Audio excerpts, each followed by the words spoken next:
Voilà, 12h34, je vous propose que, alors il nous reste encore pas mal de gens qui ne sont pas arrivés, mais je vous propose qu'on démarre doucement et puis les uns et les autres vont arriver. Donc ce Parlons savoir-faire, donc ce rendez-vous s'inscrit dans notre programme de webinaire à destination des entreprises de notre réseau, c'est-à-dire les entreprises qui ont un lien direct ou très proche avec les savoir-faire de la production. Aujourd'hui particulièrement, nous allons aborder les thèmes de la formation et de la transmission des savoir-faire et également de l'immatériel de l'entreprise et comment l'un et l'autre peuvent interagir ensemble et surtout s'enrichir. Donc aujourd'hui, effectivement, nous, on travaille avec beaucoup d'entreprises qui parviennent à se distinguer de différentes manières. Ce besoin de se distinguer, de se différencier est en termes de céder concurrents est de plus en plus important et prégnant aujourd'hui. En France, on a la chance d'avoir des entreprises qui ont les moyens de se distinguer davantage par rapport au reste des entreprises au niveau international, grâce souvent à leur immatériel. Donc, pour parler de tous ces sujets de l'immatériel et de la formation, alors je vais commencer par l'invitée féminine, donc Pauline Leclerc, fondatrice et dirigeante de l'entreprise Perles d'Histoire, qui sera accompagnée de Louis-Gilles Perrault. Et pour parler des compétences et savoir-faire, nous recevons donc François Naudin de N+ Formation. Voilà, donc nos trois invités. Premièrement, est-ce que, alors on avait pensé commencer par vous, François, et on va présenter une slide qui présente votre entreprise. Quelques mots pour présenter votre entreprise et ses activités. Très bien. Alors, bonjour à tous. Donc, tout d'abord, merci beaucoup, Karine, Camille, et puis tous les membres de l'INMA pour cette invitation et pour parler justement de la transmission des savoir-faire et des compétences justement dans nos entreprises. Donc, moi, je suis François Naudin. J'ai créé mon organisme de formation il y a un peu plus de 15 ans. Et spécialisé notamment dans le conseil aux entreprises en matière de stratégie de positionnement, de management et d'organisation. Alors, je suis implanté deux bureaux, un à Cherbourg et un à Caen, donc je suis normand. J'accompagne les entreprises en fait dans la mise en place de leur stratégie RH et dans leur plan de formation. Avec aujourd'hui 3 pôles d'activité, comme vous pouvez le voir un petit peu sur l'infographie. Une première activité conseil, donc en matière de positionnement stratégique, RH, managérial, organisationnel et commercial, avec pour objectif la mise en place de plans d'action pour justement valoriser ce patrimoine humain et donc immatériel. Le deuxième pôle d'activité est l'activité formation, donc où là, j'interviens en tant que formateur en management, en communication interpersonnelle et également de plus en plus en formation de tuteur, en formation de formateur, justement toujours lié à cette problématique de transmission des savoirs. Organisme certifié Calliope, bien évidemment, pour travailler et continuer à travailler avec les entreprises et obtenir les financements via les organismes paritaires. Et puis ma troisième activité qui est l'activité de portage, donc où là j'accompagne également, où je permets à des formateurs indépendants de continuer à profiter d'une certification de formation liée au processus qualité de la formation exigée par notre congrégation. Donc voilà, aujourd'hui, je mets justement toutes ces compétences au service des entreprises, plus particulièrement des entreprises du patrimoine vivant, et donc de l'Institut national des métiers d'art, avec qui j'ai passé un partenariat justement sur ces spécificités de l'accompagnement à la transmission des savoir-faire d'excellence et des savoir-faire rares. Voilà en quelques mots comment est représentée un petit peu mon activité aujourd'hui avec cette prédominance liée aux relations humaines. Super, merci beaucoup François. Pauline, est-ce que je peux vous laisser présenter également votre entreprise Perles d'Histoire? Bien sûr, merci Karine. Bonjour à tous. Donc effectivement, nous sommes partenaires de l'Institut national des métiers d'art pour accompagner les entreprises dans la préservation et la valorisation de leur patrimoine. Principalement, ce dont nous sommes convaincus, c'est que votre patrimoine historique, les archives, les collections, la mémoire des hommes sont vraiment un capital fondamental pour votre entreprise et c'est un capital qui est créateur de valeur. Et donc pour ça, nous intervenons auprès des entreprises pour les conseiller dans un premier temps sur la manière de structurer, d'organiser ce capital pour ensuite en extraire le plus de valeur possible, tant en interne pour les équipes qu'en externe vis-à-vis de vos parties prenantes, vis-à-vis des clients, pour susciter l'envie, vous différencier et créer de la valeur produit. Et pour ça, nous le faisons avec une exigence créative, parce que bien sûr, valoriser le patrimoine nécessite d'aller rencontrer les gens de notre temps, de notre époque, dans un souci de créativité, d'attractivité, de transmission de l'émotion. Donc, nous travaillons avec beaucoup d'artistes, de créatifs pour ça, et une grande rigueur scientifique, tant dans les méthodologies qu'on met en place, dont on pourra vous parler plus précisément Louis-Gilles Perrault, que dans les historiens avec lesquels nous travaillons. Parfait. Avant d'aborder le sujet justement des interactions entre savoir-faire, formation et patrimoine immatériel, ce qui nous avait intéressé quand nous, à l'INMA, on vous avait abordé Perles d'Histoire et N+ Formation, c'est l'angle sous lequel vous envisagez ces deux thèmes qui sont des thèmes majeurs pour les entreprises. Est-ce que, Pauline, justement, vous pouvez nous dire pourquoi justement, lorsque vous avez travailler sur l'immatériel, vous avez décidé d'attaquer ce sujet sous cet angle-là? Oui, alors effectivement, moi je viens d'une formation au début entrepreneuriale et marketing, donc avec vraiment toute cette réflexion assez amont, stratégique sur du coup la segmentation du marché, le choix des cibles, le choix du bon produit pour atteindre son marché. Et j'ai vraiment eu le désir pour être pertinent de pouvoir révéler en fait ce qui donne du sens dans l'entreprise. Et donc notre approche, c'est vraiment de pouvoir répondre à un désir de comprendre. Et je pense que ça, c'est vraiment quelque chose qui va être très important, tant pour les salariés qui vont rejoindre une aventure qu'aujourd'hui pour les clients qui ont besoin de savoir d'où viennent les produits qu'ils achètent. Et par ce travail historique, eh bien, on donne à comprendre et on donne la possibilité à chacun de faire un choix libre et éclairé sur l'aventure entrepreneuriale qu'il a envie de rejoindre et le produit qu'il a envie d'acheter.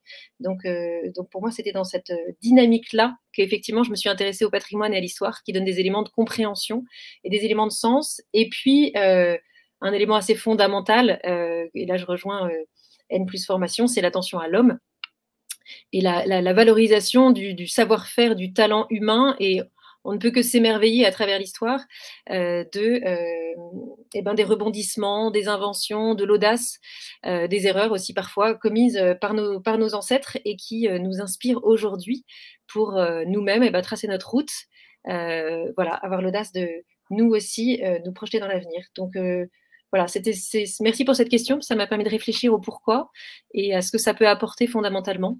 Donc cette notion de compréhension, de sens et puis de révéler l'humain, elle me paraît très importante. Alors je vous retourne la même question, François, parce que cette démarche justement d'accompagner l'entreprise, elle est pas si courante, puisque vous, c'est vraiment auprès des dirigeants et des équipes RH que vous intervenez. Oui, alors elle n'est pas courante et en même temps, elle l'est. Depuis que j'anime des séances de formation, bien évidemment, on s'interroge sur la meilleure manière de transmettre l'information, en fait. Et petit à petit, c'est ce qui m'a amené justement à m'interroger sur ces notions de savoir-faire, d'excellence et comment les transmettre. Mais ce n'est qu'une affaire d'hommes, de relations humaines, bien évidemment.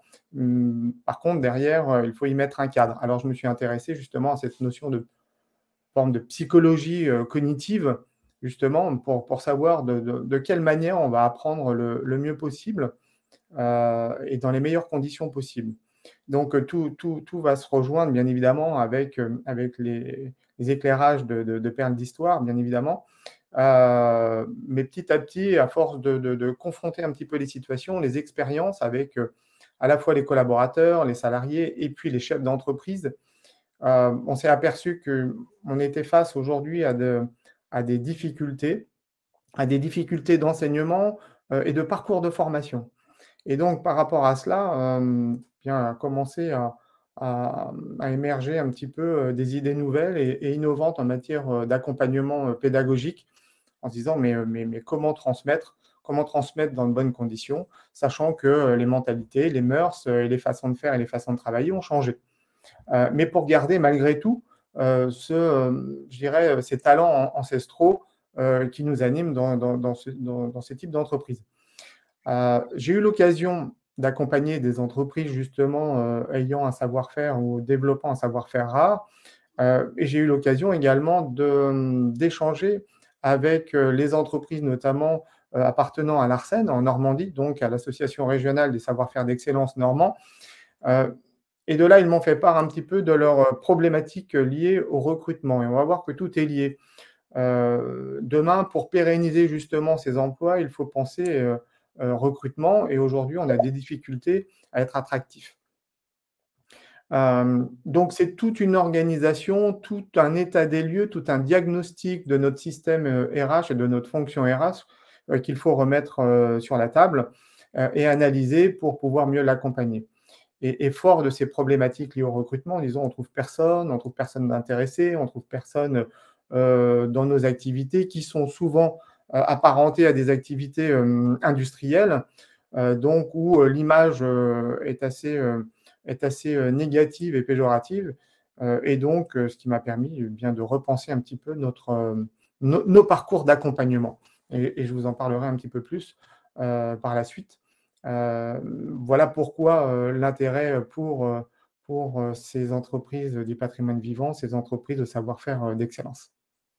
Oui, parce que, alors là, je m'éloigne un peu du fil qu'on avait travaillé ensemble, mais quand vous parlez justement des difficultés de recrutement, toutes les entreprises parlent beaucoup actuellement de la marque employeur, et je pense, Pauline et Louis-Gilles, que travailler l'histoire et pas la légende, parce que la légende, justement, on pourrait penser que c'est du vent, mais là, c'est sur des éléments très concrets, ça contribue à renforcer la marque employeur, et donc ça peut aider le recrutement.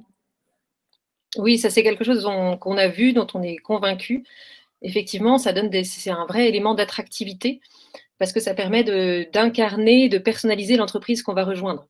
Donc effectivement, c'est important de savoir aujourd'hui quels sont ses marchés, son implantation, son chiffre d'affaires, voilà toutes ces données très factuelles nécessaires à la compréhension de son activité, mais de lui donner de la profondeur historique permet et aux futurs salariés de se projeter dans quelque chose dont il peut être fier, donc de rejoindre une aventure qui va le stimuler, et puis de se rendre compte que si l'histoire est valorisée, ça veut dire que lui, en tant qu'acteur du présent et de l'avenir, laissera aussi sa trace et a aussi une carte à jouer pour l'avenir, et ce sera reconnu.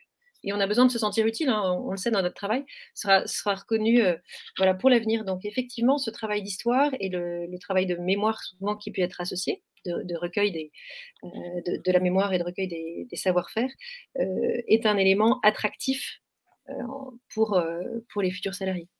Alors, Pauline, justement, comment chez Perles d'Histoire, mettez-vous en œuvre la préservation des savoir-faire? En fait, comment se fait ce travail de recherche? Eh bien, donc chez Perles d'Histoire, notre particularité, c'est, comme je vous le disais, de préserver et de valoriser le patrimoine des entreprises.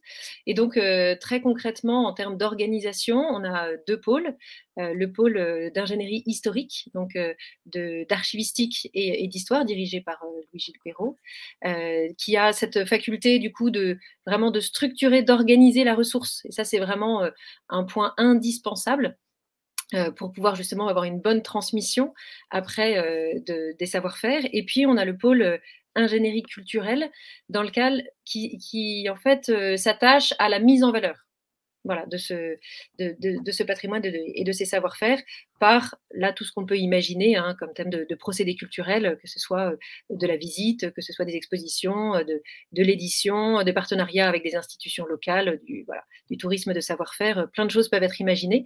Mais donc, dans cette partie valorisation des savoir-faire, nous, notre talent, en association du coup avec des organismes de formation plutôt sur la partie captation de la compétence, nous, notre talent, ça va être de structurer la ressource pour pouvoir avoir la mémoire et retrouver très facilement, notamment en digitalisant les informations, avoir accès très facilement aux dessins, aux modèles, aux processus, aux formules, à des stocks de matière, voilà, tous ces éléments qui, une fois qu'ils sont organisés, facilitent grandement la transmission des savoir-faire et le partage de la connaissance. François, je pense que quand Pauline Leclerc vous parle de structurer les savoir-faire, ça vous parle puisque quand on avait discuté ensemble, vous nous aviez dit justement que très souvent, il y a des moments où il y a des ruptures de transmission des savoir-faire et que vous avez besoin de récupérer un maximum d'informations. Et on avait parlé aussi, je crois, de collecte à l'oral que vous faites chez Perles d'Histoire, qui sont après retranscrites. Et ça, effectivement, oui. François, c'est des choses sur lesquelles vous travaillez puisque ça vous permet d'avoir tout le processus complet des savoir-faire. Bien sûr, alors c'est un élément excessivement important. Je crois que pour préparer l'avenir, puisque moi je me positionne sur cette partie-là, il faut en connaître son historique et de voir ce qui a amené justement l'entreprise à cette évolution et de voir comment et quelle stratégie va mettre en œuvre je dirais son dirigeant.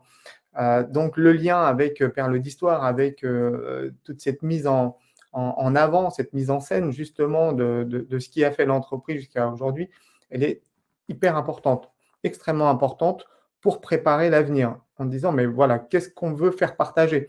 Et j'apprécie énormément la notion de sens qu'a donné Pauline tout à l'heure, comment partager justement ce que au travers des émotions du chef d'entreprise quand il a créé son entreprise ou quand il essaye de la faire perdurer, comment transmettre justement en donnant ce sens. Et sans cet historique, sans cet appui justement sur cette valorisation de ce qui a amené l'entreprise à être ce qu'elle est aujourd'hui, on ne peut pas se projeter. Et c'est là qu'on a besoin, alors à la fois on parle de patrimoine immatériel, mais on a besoin justement de cadrer et de rationaliser, je dirais, les éléments par rapport au savoir-faire, par rapport aux compétences, par rapport voilà, aux procédés, au processus de production. On analyse tout en détail pour pouvoir préparer et peut-être imaginer une transmission adaptée justement par rapport aux compétences. Donc, c'est là qu'on intervient. C'est parler de l'histoire, parler de l'historique pour anticiper justement l'avenir. Pardon. Oui, non, Karine, pardon, je me permettais de rebondir. Merci beaucoup d'avoir parlé de la transmission de orale de la mémoire. Parce qu'effectivement, par rapport à l'origine de Perles d'Histoire et à ce qui nous tient à cœur, cette transmission de la mémoire nous semble vraiment fondamentale et regorge effectivement d'informations sur l'historique d'un métier, sur l'évolution d'un processus de fabrication, sur même des évolutions de carrière qui montrent comment se diffuse l'information et l'apprentissage au sein de l'entreprise, quelle est la culture de l'entreprise. Et donc, c'est effectivement un des vecteurs avec une méthodologie très, très classique et cadrée en archive orale qu'on peut mettre en œuvre et qui vient effectivement comme source et comme support à un travail après derrière plus analytique. Ça paraît du coup, là, ce que vous nous expliquez, on voit le lien entre la formation, la transmission de savoir-faire et le travail qui doit être fait sur la captation, tout ce qui va être structurer les ressources et les archives, etc. On avait discuté aussi avec vous, Pauline et Louis-Gilles, sur le fait que la maîtrise des archives et de l'histoire de l'entreprise, ça avait aussi un rôle, ça pouvait aussi jouer un rôle pour aider le dirigeant dans son travail, notamment sur la stratégie. Et voilà, si vous pouviez nous partager cette anecdote qui était très éclairante. Oui, complètement. Ça, c'est une situation qu'on rencontre régulièrement dans le cadre de notre travail. C'est que au moment d'une prise de fonction, d'une reprise d'entreprise, ou alors voilà, l'arrivée d'un nouveau directeur, d'une nouvelle directrice générale, cette nécessité de vraiment se plonger au cœur de l'histoire de l'entreprise pour en comprendre eh bien, la spécificité, les compétences propres, pour ensuite pouvoir bâtir une stratégie qui lui correspondent. J'écoutais encore récemment un podcast de l'entreprise Toile de Mayenne, qui peut-être nous écoute, et qui, je trouvais ça très intéressant, se disait, on s'est repositionné sur notre savoir-faire historique qui était le tissage, et donc on est redevenu des tisserands, parce que c'est ça qui fait un des éléments forts de notre différenciation. Et donc c'est par l'histoire qu'on arrive aussi à trouver voilà, ces lignes directrices très fortes qu'on va réinjecter dans la stratégie de l'entreprise. Toutes les équipes, tous les consultants qui travaillent sur la raison d'être s'appuient sur l'histoire de l'entreprise pour donner quelque chose qui est en cohérence et qui va être d'autant plus légitime parce que c'est ce que l'entreprise est depuis 10, 15, 20, voire 400 ans pour certaines. Donc effectivement, ces éléments, ces travaux de projection nécessitent pour voilà, être en cohérence et être d'autant plus fort, d'autant plus pertinent de s'ancrer dans cette trajectoire historique. Et même si je me souviens bien, au niveau commercial, Luigi, je crois que vous nous aviez parlé d'un travail de besoin de convaincre les commerciaux pour une entreprise qui va vers de nouveaux marchés. Oui, tout à fait. Oui, effectivement, parce que en fait, quand on se plonge un petit peu dans l'histoire de l'entreprise, on peut se demander à quoi ça sert finalement. Donc, on a évoqué quelques motivations, quelques raisons qui font que ça peut être très utile. Mais il y a aussi la possibilité de redonner en fait à l'entreprise sa véritable histoire, parce qu'on se rend compte qu'assez souvent dans une entreprise, je dirais, il y a une espèce de légende, il y a une connaissance historique un petit peu basique, un peu simple, qui est répétée de siècle en siècle ou de génération en génération, et qui n'est pas toujours si avérée que ça. Donc c'est quand même intéressant de revenir à la véritable histoire, et pour ça c'est effectivement la recherche en histoire, dans les archives et dans le patrimoine qui permet de le faire. Et l'exemple dont on avait parlé effectivement en préparant ce webinaire, c'était une entreprise qui voulait se développer, dans la direction voulait se développer dans le domaine du Bourgogne. C'était un producteur de vin. Et en fait, les équipes étaient persuadées que eux, c'était le Bordeaux et qu'en fait, ils ne devaient pas aller dans le Bourgogne. Et donc, en fait, il y avait une espèce de réticence collective pour aller dans ce domaine, puisque évidemment, on connaît les oppositions, les concurrences entre ces deux régions. Et puis, en fait, finalement, la recherche historique a montré que l'entreprise était déjà allée en fait auparavant, et donc ça avait permis en fait de réhabiliter, de donner une dignité en fait au discours d'entreprise et à l'innovation en l'occurrence. Et en même temps, je suppose, de donner des arguments aussi aux commerciaux pour appuyer la démarche de nouveaux marchés. Hein. Oui, alors absolument. C'est vrai que l'e-storytelling, ce qu'on aime bien appeler e-storytelling, ça permet d'habiller le discours commercial. Alors, le discours commercial, c'est pas encore. Moi, je viens du ministère de la Culture, donc c'est plutôt en termes de crédibilité que je préfère parler, même si le discours commercial, évidemment, c'est important aussi. Mais c'est vrai qu'en termes de crédibilité pour une entreprise, là, soit sur son ancienneté, sur des savoir-faire, sur un patrimoine vraiment identifié, sur un récit historique avéré, c'est vraiment un gage de crédibilité énorme. C'est vraiment une autre dimension. Voilà, on se rend bien compte qu'il y a certains groupes qui emportent d'emblée, de certaines entreprises qui emportent d'emblée la crédibilité et la confiance, et ça s'assoit quand même beaucoup sur l'ancienneté et l'histoire de l'entreprise. Alors Louis-Gilles, effectivement, nous, au sein de l'Institut national des métiers d'art, et je pense que toutes les entreprises qui sont présentes ici, on aime beaucoup les storytelling, mais on est entouré d'entreprises qui ont la chance de pouvoir s'appuyer sur des éléments et des savoir-faire très concrets et très factuels, et des belles réussites. François, justement, quel conseil pourriez-vous donner parce qu'on voit aussi un petit peu les questions. Je pense qu'il y a des entreprises qui pensent que peut-être elles n'ont pas forcément la taille et la structure pour aborder ces sujets, ce qui est parfois une erreur parce que justement, toutes recèlent de trésors et il faut les protéger et les faire perdurer. Quel conseil, du coup, François, vous pourriez donner à une entreprise déjà pour travailler à enfin, pérenniser ses savoir-faire et assurer la formation? Voilà. Alors, plusieurs réponses possibles, bien évidemment, à votre question. Ce n'est pas une question de taille d'entreprise aujourd'hui, heureusement. Je dirais notre société et nos organismes de formation ont évolué dans ce sens. Aujourd'hui, il est beaucoup plus facile pour des petites entreprises d'avoir accès à certains financements par rapport aux grandes. Donc, ça, c'est la première des choses. Donc, on a accès justement à tout type de financement et peut-être aujourd'hui favoriser encore plus pour les petites entreprises. Alors, pour répondre à votre question par rapport à qu'est-ce qu'on pourrait donner comme conseil aujourd'hui à un chef d'entreprise? Eh bien, tout simplement, alors moi, je suis vraiment porté sur l'humain, mais c'est donner du sens. Donner du sens justement à ses actions, à sa production, à sa stratégie, et la communiquer justement à ses équipes. Et en la communiquant aux équipes, on va travailler bien évidemment en amont, pour rebondir un petit peu sur ce que fait Perles d'Histoire, sur la marque employeur.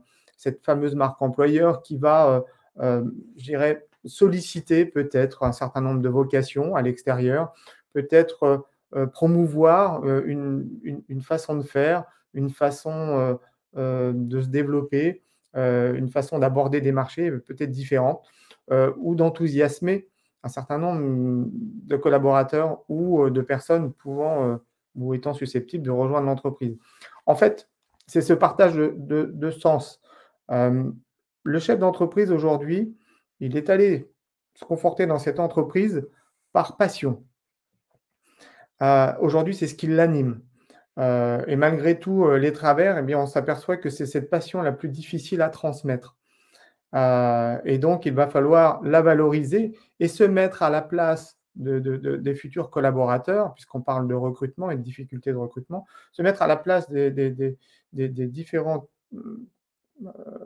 profils de collaborateurs pour leur transmettre dans les meilleures conditions cette passion. Tout le monde n'est pas passionné par la même chose. Tout le monde n'a pas les mêmes attentes en matière de travail, en matière d'épanouissement professionnel. Et on va s'intéresser à cela. Et donc, en redonnant du sens, en retravaillant un petit peu sur justement les compétences, la stratégie, la vision du marché, en communiquant tout simplement avec ses collaborateurs, on va les fidéliser. Donc, la première des choses, c'est celle-ci. Partager, donner du sens justement et appuyer sa stratégie sur ce qui justement génère de la création de valeur. Donc en fait, Perles d'Histoire et le travail qui est fait sur l'immatériel, c'est parce que c'est vrai que cette notion de passion, François, vous avez raison, c'est très compliqué à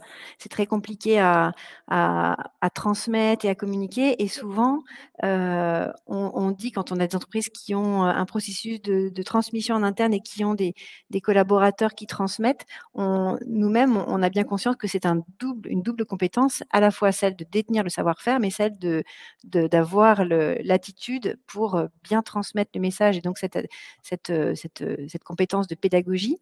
Comment justement est-ce que cette passion, est-ce qu'on peut la retranscrire aussi après sous forme d'éléments, de fiches? Comment on peut la garder en mémoire justement? Est-ce que ça, vous avez Pauline et Louis-Gilles, est-ce que ça, c'est des choses qui sont facilement, qu'on peut capter? Est-ce que c'est quelque chose qu'on peut capter? Je pense que par un bon recueil de récits de carrière, un bon recueil de témoignages, oui, c'est quelque chose qu'on peut capter, parce qu'effectivement, un recueil de témoignages, c'est quelque chose qui se prépare en amont, donc qui se cadre, dans lequel on choisit les personnes qu'on va interroger par rapport à des objectifs qu'on se fixe sur la préservation de tel ou tel métier, la compréhension de tel ou tel partie, morceau de l'histoire de l'entreprise ou tel grand projet. Donc, une fois que ces sujets sont cadrés et sont ensuite définis précisément à travers un questionnaire, on est quand même dans du semi-directif. Donc, le témoin peut peut s'exprimer, peut transmettre, donc il y a ça, mais je me demande si la passion, là, telle que vous le vivez chacun dans vos entreprises, j'allais dire, c'est le corps à corps, quoi. C'est ces deux personnes qui se frottent l'une à l'autre pendant des années et où il va y avoir quelque chose qui va passer d'une personne à l'autre. Je pense qu'on ne fait pas l'économie de ça aussi. On aura beau avoir le mieux possible organiser la mémoire, structurer les ressources, essayer de faire émerger tout cet implicite dans la compétence. Et il y aura toujours la transmission d'homme à homme qui restera un élément fort de transmission de la passion. Ça, je pense que c'est nécessaire. Et puis, je pense, pour compléter, je pense qu'aussi l'immatériel s'appuie sur le matériel, en fait. Je pense que c'est important aussi d'avoir en tête. Bien sûr, il y a le savoir-faire, mais c'est le savoir-faire sur une machine, sur un objet, sur des dessins. Et donc, c'est important de garder le lien, je pense, avec le côté matériel. C'est toujours un peu plus difficile quand il n'y a que de la mémoire orale. Et puis d'ailleurs, très souvent, la transmission du savoir-faire d'un métier, enfin, à chaque fois, c'est vraiment lié à l'utilisation d'un objet ou d'une machine. Et donc, je pense que c'est important d'avoir en tête la préservation de ce patrimoine, alors, qui peut être un patrimoine papier, un patrimoine d'archives, mais qui est aussi un patrimoine d'objets, un patrimoine matériel d'objets, de machines. Et sur ce point-là, je pense qu'il y a une chose qui est importante d'avoir en tête, c'est que il n'y a pas le patrimoine qui est historique, euh, euh, voilà, classé, protégé. Il n'apparaît pas comme ça. Enfin, c'est un peu une évidence. Et je suis sûr que beaucoup de gens qui nous écoutent le savent déjà. Mais le patrimoine, c'est d'abord quelque chose qui est utilitaire, y compris les archives d'ailleurs. Pourquoi est-ce qu'on fait des dessins qui après peuvent être trouvés très, très, très esthétiques et très beaux? C'est d'abord pour pouvoir dessiner des toiles, fabriquer des robes ou des vêtements, et ainsi de suite. Donc en fait, et pareil pour les machines, pareil pour les photographies, les archives. Donc il y a d'abord une dimension utilitaire, et c'est seulement dans un second temps qu'il y a une patrimonialisation, la cristallisation patrimoniale qui arrive après. Et, et c'est vrai que nous, on voit souvent, moi j'ai vu souvent dans mes précédentes fonctions et donc à Perles d'Histoire également, du patrimoine qui se perce, qui s'égare, qui se perd, qui disparaît. Et ça, c'est dramatique, hein. C'est dramatique pour l'histoire en général, mais c'est dramatique pour l'entreprise, parce que les éliminations, les destructions sont des gestes irréversibles qui ont des conséquences irréversibles aussi. En tout cas, ce qui était très clair quand on a préparé ce webinaire avec vous trois, c'était effectivement que la collecte orale ne doit absolument pas rester, enfin, la collecte orale des savoir-faire ou d'informations ne doit pas du tout rester au seul niveau oral. C'est qu'il faut absolument la transformer en un support qui puisse justement exister, enfin matériel, hein, qui puisse exister. Et moi, en fait, ce qui me marque dans nos échanges, c'est que on voit combien, en fait, le travail que vous faites chez Perles d'Histoire vous permet d'alimenter le travail que fait N+ Formation, de l'enrichir de tout ce qui, justement, donne du sens. Parce qu'il y a, donc, François, vous travaillez justement sur les processus de structurer le passage avec peut-être des fiches pédagogiques ou des parcours au sein de l'entreprise pour que les savoir-faire puissent se transmettre. Mais il y a tout ce qui va être autour, en fait, de ce geste, c'est d'expliquer pourquoi il faut passer par telle étape, pourquoi on a envisagé tel marché, etc. Et ça, c'est vraiment le travail que vous faites de mise en lumière d'informations plus ou moins récentes chez Perles d'Histoire, qui permet de peut-être même d'assimiler mieux le travail de formation. Alors, je ne sais pas du coup si c'est François ou nous qui prenons la parole. Nous, on voit que effectivement notre travail est utilisé derrière en formation ou est utilisé, comme le dit Louis-Gilles, vraiment en support pratique pour inspirer les créatifs, inspirer les artisans, projeter des nouvelles collections, voilà, effectivement entrer sur un nouveau marché et retisser le lien, parce qu'il peut y avoir eu un lien historique avec ce marché, donc aller chercher les anciennes générations qui avaient ce lien, cette connaissance du produit, de la qualité du produit, et puis le faire passer à la génération d'après en faisant de l'intergénérationnel. Voilà, donc il y a plein de moments où on voit que notre matière sert à ça. Ensuite, nous ne sommes pas des pros de la formation. Là, on laisse François, effectivement. Moi, je citerai un exemple, alors j'en ai plusieurs, hein, d'accompagnement d'entreprise, mais un des plus parlants, ça fait maintenant 4 ans que j'accompagne, le parapluie de Cherbourg, à Cherbourg et j'ai commencé cet accompagnement, parce qu'il y avait justement une histoire de transmission entre le papa et le fils, Charles qui souhaitait, reprendre, l'entreprise familiale. Et je me souviens toujours de cette transmission et Charles, à un moment, m'a dit, «J'ai repris, mais j'ai l'impression que, moi, je suis un passionné par rapport à la fabrication du parapluie avec, nos techniques, mais dans mon atelier, je ne ressens pas l'engouement, je ne ressens pas cet enthousiasme et cetera, derrière moi au niveau humain. Donc qu'est-ce qu'on peut faire? Et c'est là que justement, toute l'histoire a pris son sens, à la fois et de la formation, et de la montée en compétences et de l'implication, des salariés. Aujourd'hui, on continue à travailler cette marque employeur, mais pour travailler cette marque employeur, il faut que, les salariés et les collaborateurs se sentent bien dans ce qu'ils font. Mais pour se sentir bien, il faut se sentir impliqué. Et la première des choses, que l'on a fait, c'est de commencer à dire: «Mais, vous allez nous transmettre et nous raconter un petit peu ce que vous faites, quelles sont vos compétences et qu'est-ce qu'il faut, comme, aptitude pour pouvoir réaliser les opérations que vous faites». Et là, on les a mis au cœur du processus. On les a mis, au cœur justement de cette histoire, et on les a impliqués et puis on leur a posé également la question, de savoir comment, bien, ils mettraient en scène justement, cette fabrication, de ce fameux parapluie de Cherbourg. Et donc de là, on a commencé, un certain nombre de réunions, on a commencé un certain nombre d'échanges, hem et la manière dont ils se sont impliqués a permis de changer complètement le management de l'entreprise et de là, d'intéresser systématiquement tous les collaborateurs à l'évolution de l'entreprise. Et l'image, s'en est complètement, s'est complètement développée par rapport à cela, pour, aujourd'hui, avoir, bah, je dirais, on était, passé, de une candidature et là, ça va être assez factuel, une candidature, voire 2 candidatures par an pour essayer d'intégrer le parapluie de Cherbourg. Aujourd'hui, elles se reçoivent par, dizaines par semaine pour pouvoir intégrer cette entreprise qui, aujourd'hui, fait perdurer, justement un savoir-faire, dans lequel on a envie de s'engager. Donc voilà, c'est et des exemples comme ça, il y en a énormément à partir du moment où on replace l'homme au cœur des débats, au cœur, justement, des stratégies de l'entreprise. Et François, comment est-ce que justement pour, faire savoir à l'extérieur, parce que vous parlez de propositions qui se sont multipliées justement, de demandes pour intégrer l'entreprise Le Parapluie de Cherbourg. Comment est-ce que vous avez fait savoir vers l'extérieur ce travail qui avait été fait en interne?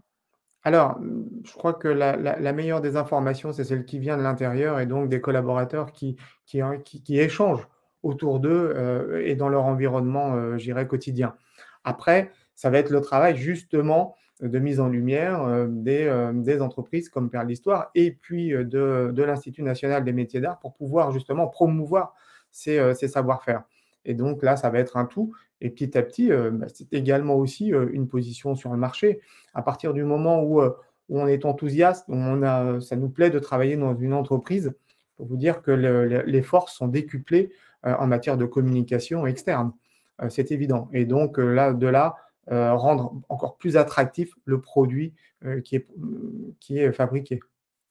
Merci beaucoup François. Je vous propose que on répondra tout à l'heure, aux questions de tous, mais déjà parce j'en ai vu plusieurs apparaître, je pense que, notre travail à nous, Institut national des métiers d'art, c'est de pouvoir proposer une offre, où vous interviendriez tous vos 2 structures qui pourraient compléter l'une et l'autre et peut-être qu'on voit François dans quelle mesure il sera possible ensuite d'aller chercher des financements auprès des régions. Donc, voilà, pour répondre un peu généralement à toutes ces questions. On se laisse encore peut-être, quelques minutes justement pour échanger sur nos sujets avant de répondre aux questions.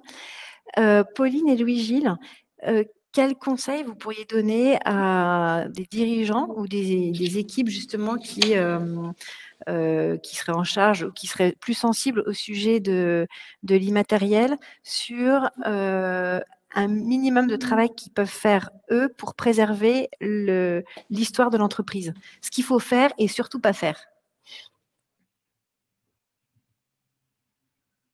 Tu veux répondre sur l'immatériel, Pauline? Je te laisse, vas-y. Oui, alors j'ai parlé tout à l'heure un petit peu du lien entre matériel et immatériel. Évidemment, on peut dire qu'est-ce qu'on peut faire. Il y a déjà je pense qu'il y a un premier geste à éviter, dont j'ai évoqué tout à l'heure, c'est jeter. Alors, vous allez dire que je ne dis que ça, mais voilà, je pense que c'est important parce que on a tous, à tout moment, y compris dans nos vies, il y a toujours envie effectivement, de faire de la place, de faire du vide, et donc il faut vraiment être vigilant sur ces attitudes-là. Voilà, on a vu énormément de cas, et parce que c'est vraiment irréversible, en fait, la destruction de ces patrimoines, de ces mémoires, de ces traces. Et alors évidemment, c'est pas lorsque c'est peut-être évident pour certains, hein, ce que je vais dire, je m'en excuse, mais c'est pas lorsque c'est très beau, très bien rangé, très propre, que c'est très exposé. Parce que quand c'est très beau, tout le monde se dit, ah ben non, on va pas jeter, c'est très intéressant, c'est magnifique, regarde. C'est évidemment dans les étapes antérieures ou ultérieures, lorsque c'est dans un coin mal rangé, poussiéreux, vieillot, démodé, que c'est le plus exposé, hein. C'est valable y compris pour les documents, pour les objets, pour toutes sortes de choses, pour l'architecture aussi. Enfin, voilà, on pourrait en parler pendant des heures de ces questions-là. Donc, c'est vraiment d'être vigilant là-dessus. Et encore une fois, prendre un conseil, même très court, hein. Nous, c'est quelque chose, ça peut être Père d'Histoire, ça peut être d'autres, mais c'est même un conseil même quelques heures, je dirais, d'une expertise rapide sur ce que vous avez dans une pièce et qui vous semble sans intérêt, permet déjà de faire un premier tri et d'éviter justement ces destructions qui ont une conséquence énorme pour cette transmission immatérielle, hein, puisque les deux sont liés.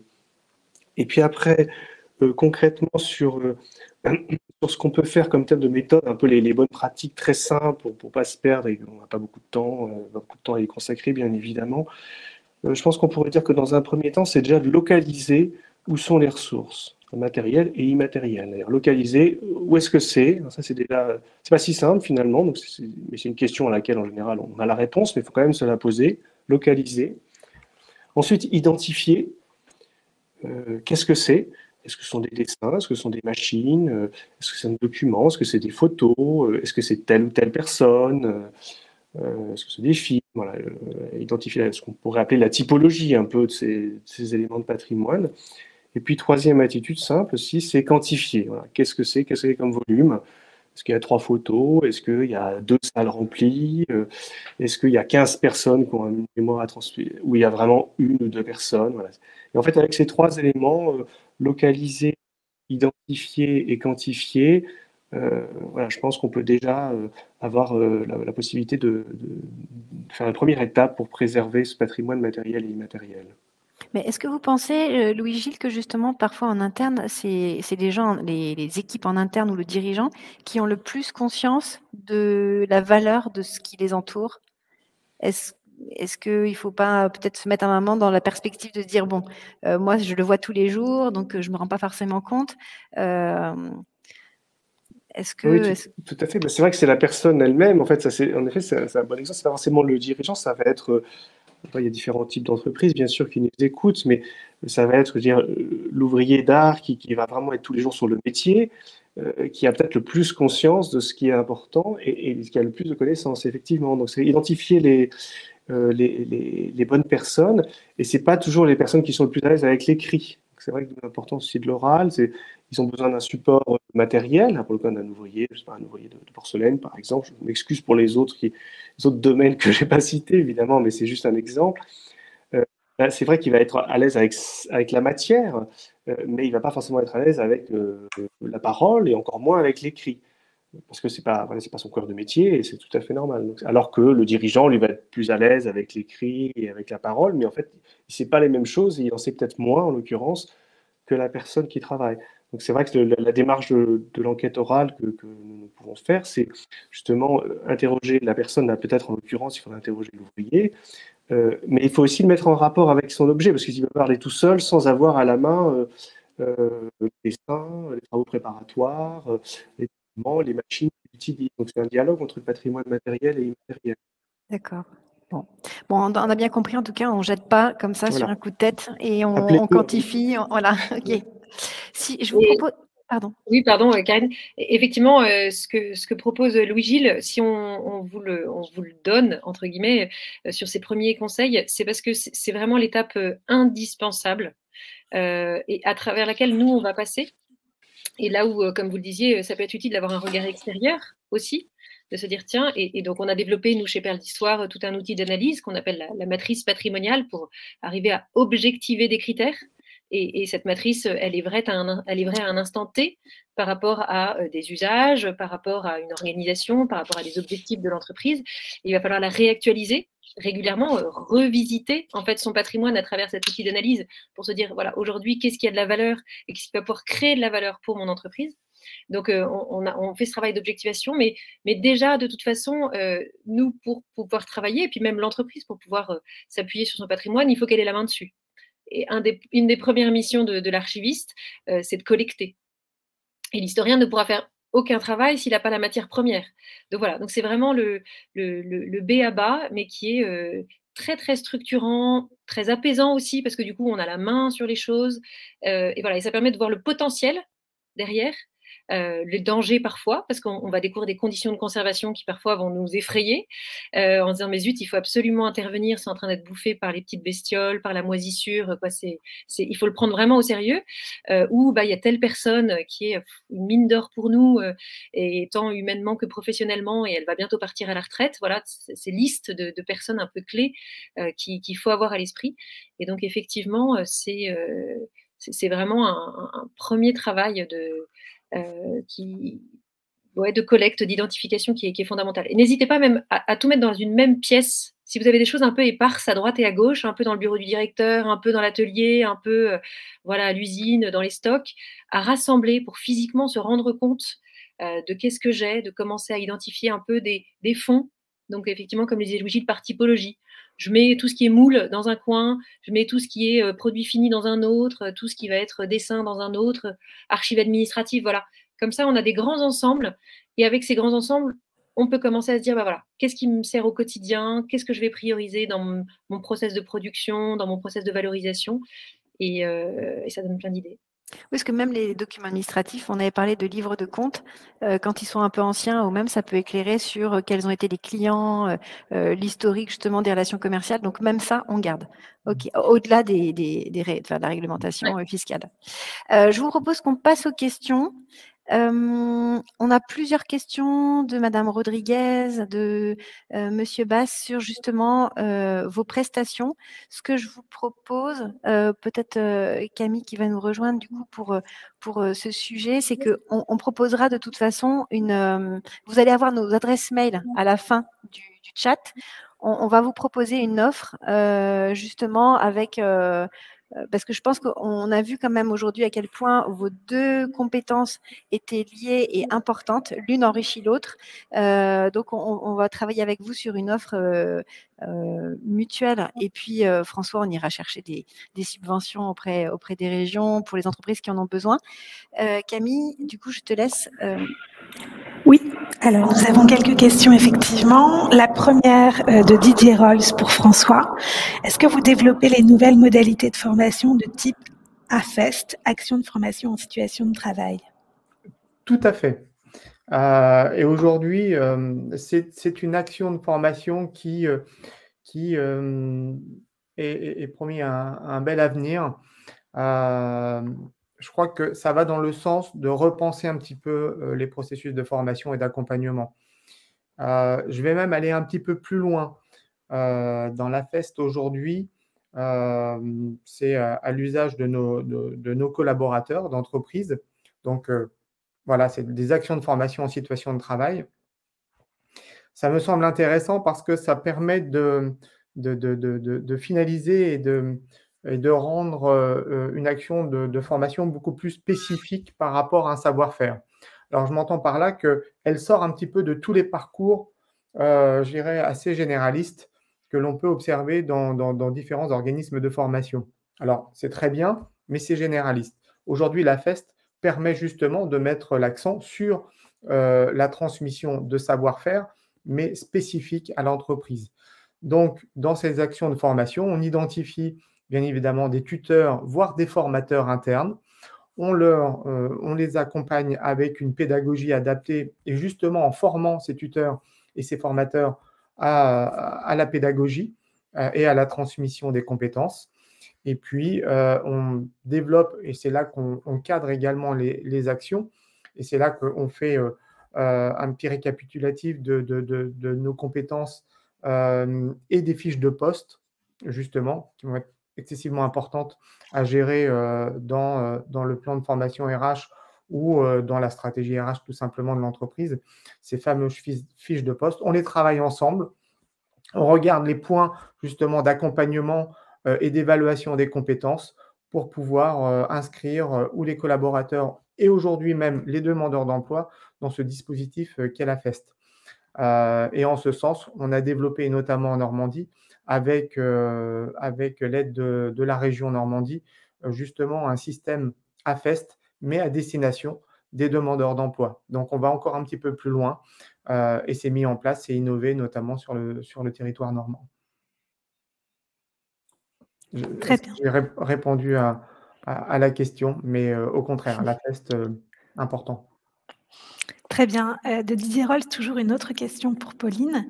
Avez-vous des exemples de valorisation du patrimoine via l'organisation de visites d'entreprise, tourisme, de savoir-faire, sur place ou en ligne avec des vidéos immersives à 360 degrés? Tout à fait. Vous avez effectivement le digital s'est énormément développé dans l'expérience de visite. Et donc, on a notamment réalisé, vous pouvez trouver en ligne le musée Fenwick Linde, voilà, qui est vraiment un musée virtuel dans lequel on va retrouver l'histoire des chariots élévateurs et jusqu'à aujourd'hui avec un fort contenu historique, une très belle iconographie qui a été tout un travail de recherche et puis quelques podcasts qui vont venir s'insérer pour pouvoir agrémenter l'histoire des archives. Il est vraiment intéressant, il est bien foutu. On est en train, et on pourra vous avertir via l'INMA de la sortie d'une visite virtuelle qu'on est en train de faire pour voilà, un grand acteur de l'énergie à l'occasion de la fermeture d'un site. Donc là, c'est vraiment comment arriver à patrimonialiser, cristalliser le patrimoine, comme disait Louis-Gilles, pour garder la mémoire des savoir-faire, garder la mémoire de l'utilisation qui était faite de cette usine à travers une visite 360 et le témoignage de collaborateurs sur vraiment l'utilisation des machines et sur le fonctionnement de l'usine. Voilà deux exemples voilà, proches qui pourraient être intéressants pour vous. Et en tourisme industriel, il y a des choses qui peuvent être très simples et très intéressantes. Une visite d'usine augmentée avec, entre guillemets, augmentée, c'est-à-dire en physique, hein, mais avec son histoire. Donc, que dans le parcours de visite, les médiateurs soient formés à l'histoire de l'entreprise et qu'il y ait une résonance entre les usages aujourd'hui. On a fait ça pour notamment une entreprise dans le secteur industriel, une petite entreprise familiale. Donc voilà, c'était intéressant cette mise en perspective et cette mise en avant des évolutions du métier et avec l'aménagement, la scénographie très simple et très efficace du hall d'accueil. Donc voilà, un espace pour découvrir quelques pièces majeures des collections, des produits réalisés par l'entreprise, une frise chronologique, voilà, quelques pièces assez fortes. On a réalisé ça aussi, vous pouvez peut-être voir sur notre site internet le cas qu'on a fait pour Saint-Hubert, donc Saint-Hubert 41. Et donc là, il y avait un effet événementiel. On a événementialisé, on a fait une exposition sensorielle à l'occasion d'un anniversaire de l'entreprise, mais avec l'objectif que cette exposition ensuite se retrouve dans la salle de formation de l'usine. Donc sur le site, il y avait une salle de formation qui était un peu neutre et qui du coup a été habillée par cette exposition à l'issue de l'exposition. Donc vous pouvez les regarder avec des éléments du patrimoine et puis des éléments très actuels pour découvrir les nouveaux savoir-faire. Je trouve ça intéressant quand il y a une résonance par rapport à l'activité présente, qu'on ne soit pas juste dans le fait de muséographier, mais que ce soit plutôt en train de montrer une trajectoire et que finalement ça devienne un très bel écrin pour les produits d'aujourd'hui, avec les intentions d'aujourd'hui, le savoir-faire d'aujourd'hui, qui est augmenté de savoir-faire aussi actuel. Et ce qui permet encore plus de donner envie aux gens de postuler et de recevoir ensuite, comme vous le disiez, François, plusieurs dizaines de demandes d'embauche par semaine. Tout à fait. Une dernière question de Antonin Basse. Un dirigeant est généralement le détenteur d'un savoir-faire unique au sein de son entreprise qui prend généralement des années à acquérir. Donc, cela représente un frein dans un cadre de transmission ou de cession d'entreprise. Quel est l'accompagnement que vous proposez dans ce cadre? Elle est pour moi, cette question? Oui. Alors, moi, je crois que déjà, c'est de cadrer un petit peu quel est ce savoir-faire. Je crois qu'il faut, à un moment, il faut prendre du recul. Il faut se poser en disant, mais quelle est ma valeur ajoutée? Qu'est-ce que j'apporte aux produits que je réalise, que je fabrique? Donc, la première phase, c'est de se dire, voilà, je prends un peu de temps, je me pose, je prends du recul et je regarde quelles sont mes compétences et quelle valeur ajoutée j'apporte à mon produit.